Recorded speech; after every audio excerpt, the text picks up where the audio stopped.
سوال ہے وضو کے بعد تولیہ کا استعمال۔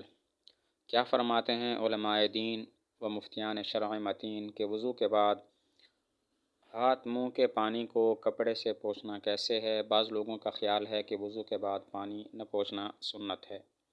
سوال کا مطلب یہ ہے کہ وضو کے بعد جو ہاتھ اور منہ صاف کرتے ہیں تولیہ وغیرہ کے ساتھ، تو کیا ایسا کرنا چاہیے یا نہیں کرنا چاہیے؟ اور سوال پوچھنے کا مقصد یہ ہے کہ کچھ لوگوں کا خیال ہے کہ نہ پوچھنا، صاف نہ کرنا یہ سنت ہے، تو پوچھ رہے ہیں کہ اگر تولیہ سے یا کسی کپڑے سے ہاتھ منہ کو صاف کر لیا جائے وضو کے بعد تو کیسا ہے؟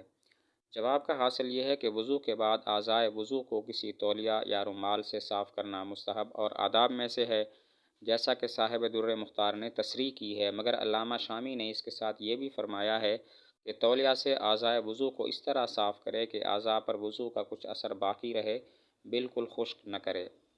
جواب کا خلاصہ یہ ہوا کہ صاف کرنا مستحب ہے اور آداب میں سے ہے، لیکن ساتھ بعض حضرات یہ بھی فرماتے ہیں کہ صاف تو کرے لیکن اس طرح صاف کرے کہ اعضاء پر پانی کا اور وضو کا کچھ اثر باقی رہے، بالکل اچھی طرح سے خشک نہ کرے۔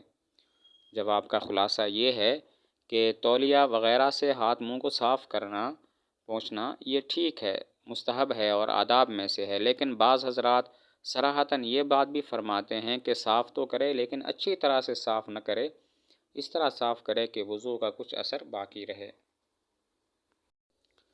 مسواک کتنی موٹی اور کتنی لمبی ہونی چاہیے؟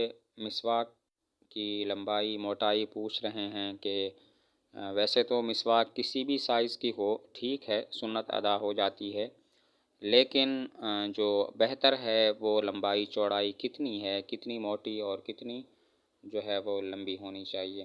تو جواب یہ ہے کہ مسواک ہاتھ کی چھوٹی انگلی کے بقدر موٹی ہونی چاہیے اور ایک بالشت لمبی ہونی چاہیے۔ جہاں تک اس کی چوڑائی کی اور موٹائی کی بات ہے تو وہ چھوٹی انگلی کے بقدر ہونی چاہیے، اور جہاں تک لمبائی کا تعلق ہے تو بہتر اور اچھی بات یہ ہے کہ وہ ایک بالشت کے بقدر ہونی چاہیے۔ وضو میں کتنا پانی استعمال کرنا چاہیے؟ کتنا پانی اسراف کے اندر داخل ہوگا؟ جب ہم وضو کرتے ہیں تو پانی کتنا ہونا چاہیے، اور کتنا پانی اگر ہم استعمال کریں گے تو اس کو فضول خرچی اور اسراف کہا جائے گا؟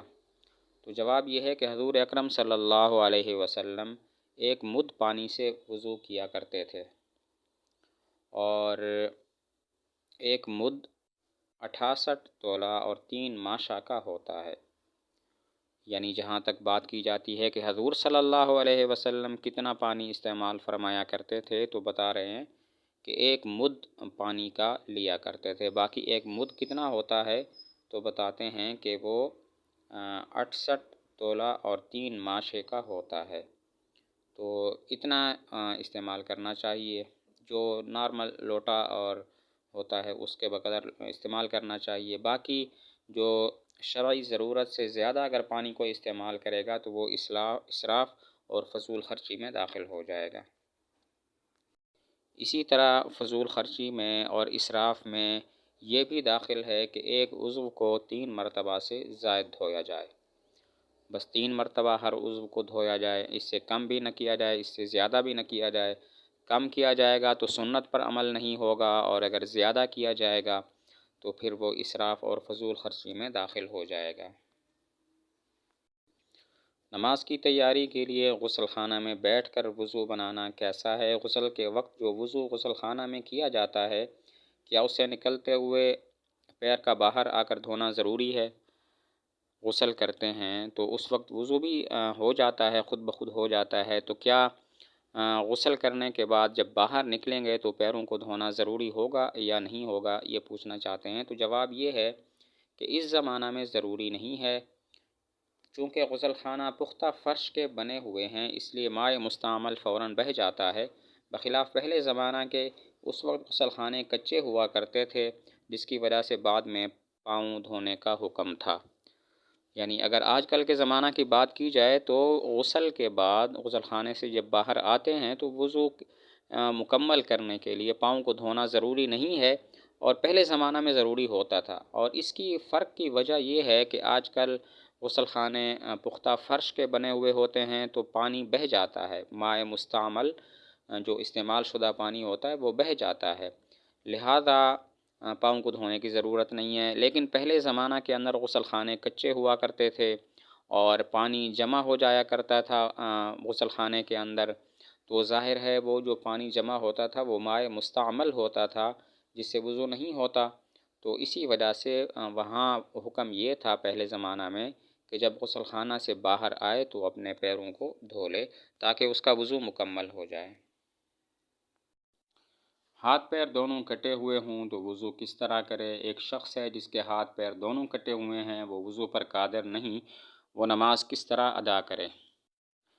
مطلب ہے ہاتھ پیروں کا دھونا وضو کے اندر تو فرض ہوتا ہے، لیکن اگر کسی کے ہاتھ پیر نہ ہوں، کٹے ہوئے ہوں، تو وہ وضو تو کر نہیں سکے گا، تو نماز پھر کیسے پڑھے گا؟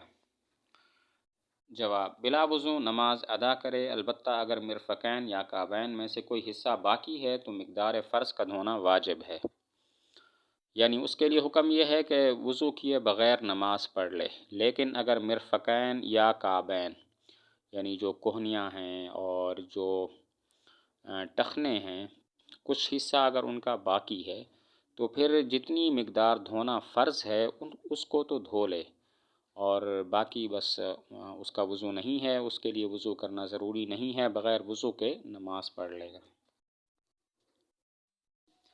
غیبت کے بعد وضو کا حکم۔ بہت سے لوگ یہ کہتے ہیں کہ غیبت کرنے سے وضو ٹوٹ جاتا ہے اور اس کے بعد وضو کرنا ضروری ہے۔ کیا ان لوگوں کی بات درست ہے؟ اگر درست ہے تو غیبت کی وجہ سے وضو واجب ہے یا سنت ہے یا مستحب ہے؟ غیبت یعنی کسی کے گلے شکوے کرنا، کسی کی برائی کرنا اور ایسی بات کرنا کہ اگر وہ سامنے ہو تو اس کو برا لگے گا، تو کیا اس سے وضو ٹوٹ جاتا ہے؟ بعض لوگ کہتے ہیں وضو ٹوٹ جاتا ہے۔